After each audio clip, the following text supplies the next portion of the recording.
Assalamualaikum warahmatullahi wabarakatuh. My name is Nurul Syairah binti Abdullah. My magic number is 1910692, and I will continue on the issues and cases related to gun right.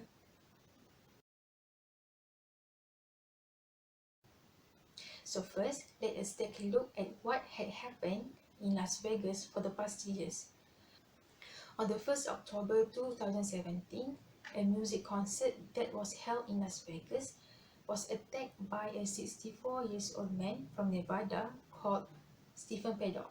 Paddock started the firing at 10 p.m. on the night of that day from 32nd floor of Mandalay Bay Hotel. He is stated that he checked in the hotel a few days before the firing started.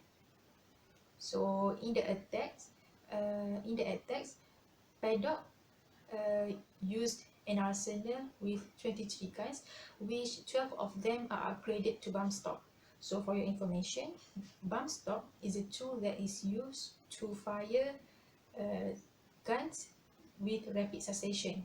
And within that tool, Stephen Paddock, the gunman, are able to fire more than 1,100 shots in a short time.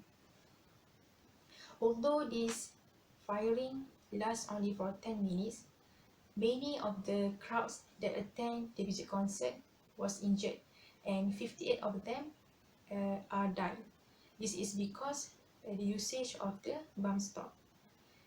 Pertaining to the attack started by the gunman, the police quickly rushed towards Paddock's room and breached into his home.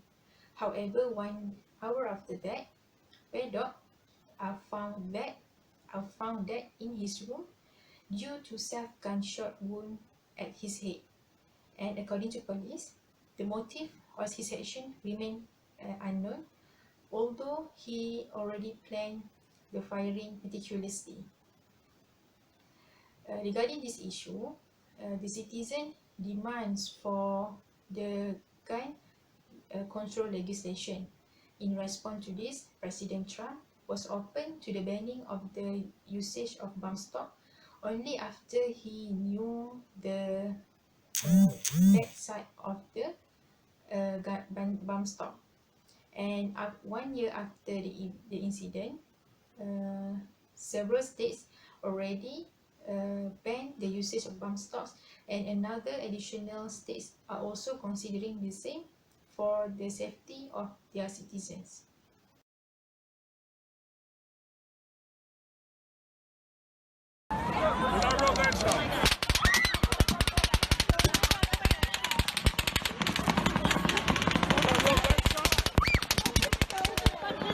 They're not real gunshots. What is it? I don't know. Let me just stay on top of this.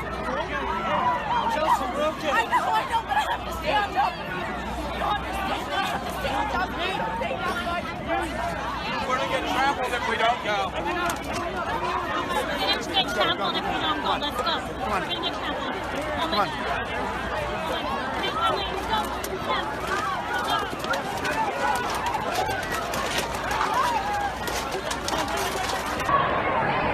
That's an AR.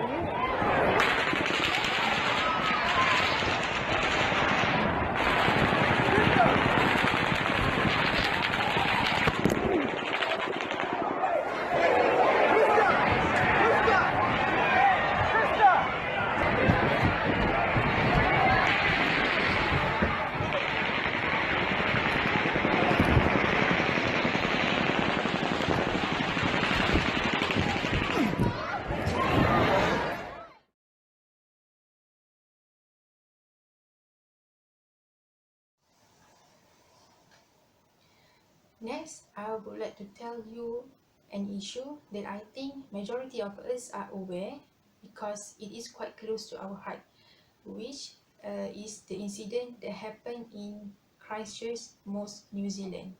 So this incident involved two mosques, which are An-Nur Mosque and Linwood Islamic Center.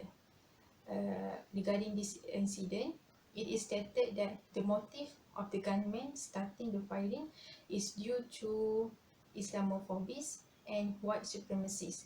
This can be seen through the action of the gunman called Brenton Tarrant that he already uploaded a manifesto regarding racism in his Facebook before the firing started. He also did live streaming of the attack at the Ainur Mosque. So on the 15th March of 2019, during Friday prayer, the gunman drove from industrial area to Ainur Mosque and started firing at around 1:40 p.m. He went to women's praying section before continuing firing at the men praying section, and then he went outside the mosque to change his weapon and come back again to shoot on the dead bodies in front of the mosque. At Ainur Mosque, there are about 42 people got killed due to this attack. Next, at around 1:52 p.m., the gunmen moved to the second destination, which is Linwood Islamic Center. During that time, there are already 80 people who are inside the mosque. And when the gunman arrived, he started firing, and 8 of them got injured and dead.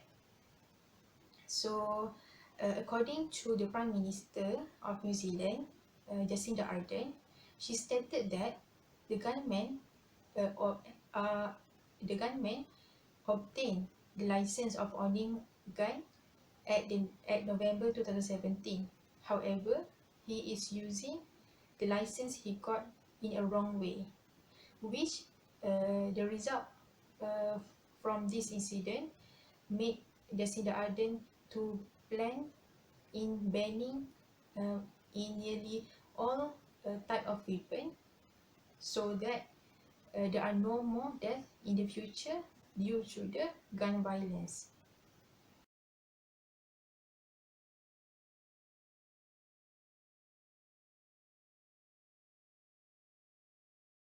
Lastly, I would like to share with you the latest issue related to gun rights, which occurred in Nova Scotia on 18 and 19 April 2020. So this issue is caused by a domestic abuse between the gunman, Gabriel Wortman, and his spouse, because before the firing started, the couple had some argument.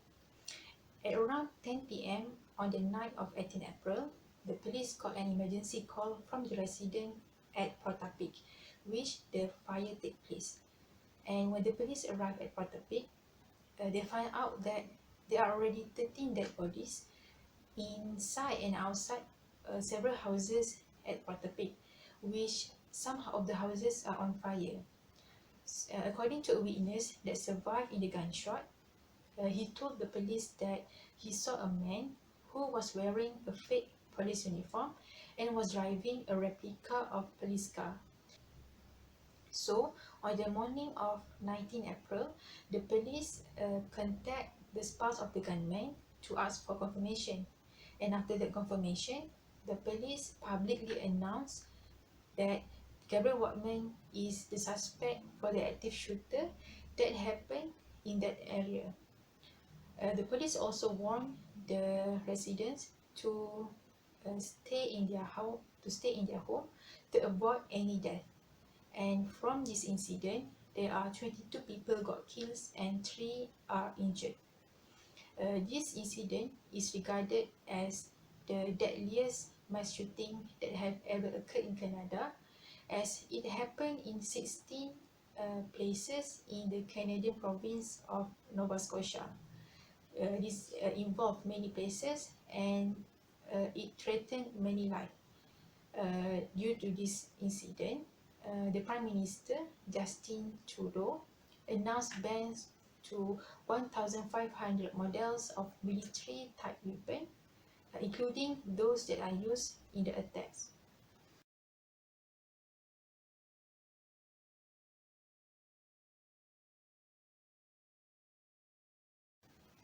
Okay, now I am done sharing with you the issues related to gun rights. But I'm quite sure all of you are wondering why I'm only sharing with you the issues that is related to gun rights. How about gun control? So as the name implies, in gun control, there are not so much cases related to gun right because the government itself has its own strict laws and regulations regarding gun owning, meaning that the person who wants to purchase the weapon must undergo several tests before he can get the license. And the type of models of weapon used in the country also limit the cases compared to what had happened in the countries that apply gun right. So by now, I'm quite sure that all of you can differentiate the pros and cons between gun right and gun control. And it is on your decision which team are you supporting, either gun right or gun control. I think that's all from me. Thank you. Okay, thank you, my friends. To conclude this seminar, actually the guns is used since a long time ago, whereby it being used in the war, and due to the war, several types of the guns were created. For example, like the rifle, shotguns, handguns, and also the revolver. By that, nowadays the gun rights and also the gun control start to being used in this life. So for the gun rights, it means that the right for the people to have their own or to carry the guns, whereby these gun rights have their own advantages and disadvantages. For the advantages of the gun right, one of it is it can give the self-protections for the people, but the disadvantages is it can increase the risk for people to involve with the incidents with the wrong people that have the access for the guns. And for the guns control, it means that the regulations for people to selling, to owning, or to use the gun. But same with the gun rights, it also have their own advantages and disadvantages. So for the advantages, it can decrease the amount of people or to decrease the amount of the guns that fall to the wrong hands. Meanwhile, for the disadvantages, one of it is can cause the government become more powerful. So that's for the conclusions, and now we move to the Islamic perspective. So for the Islamic perspective, we're going to emphasize on the right of life. Right of life is one of the fundamental of the human rights based on the Islamic perspective. We as a human have our own rights to protect ourselves from any harm in order to carry on our life. So by that, there are some people they use the guns to protect themselves. In Surah Al-Hajj verse 39, Allah said that permissions to fight is given to those against whom fighting is launched because they have been wronged. Therefore, this indicates that the permission is given to Muslims who are wrong. Wrong here means that the Muslims they being attacked without any good reasons or without any solid reasons. So that's why people use the guns in order to protect themselves from any harm. But actually, the guns also, when people use the guns without any wrong reasons, they can lead to the destructions or corruptions of the world. In Surah Ar-Rum verse 41, Allah said that corruptions has appeared throughout the land and sea by the reasons of what the hands of people have earned. So He may let them taste part of the consequence of what they have done, that perhaps they will return to righteousness. So by that, in this Surah Ar-Rum verse 41, Allah said that the corruption itself happened due to the human, due to the hands of the human. So by that, this is based on our own responsibility to use either the guns for our own protections or to use the guns for the distractions. So that's all from us. Thank you to all of you that use your time just to gain the knowledge about the gun rights versus gun control. And that's all from us. Thank you and Assalamualaikum.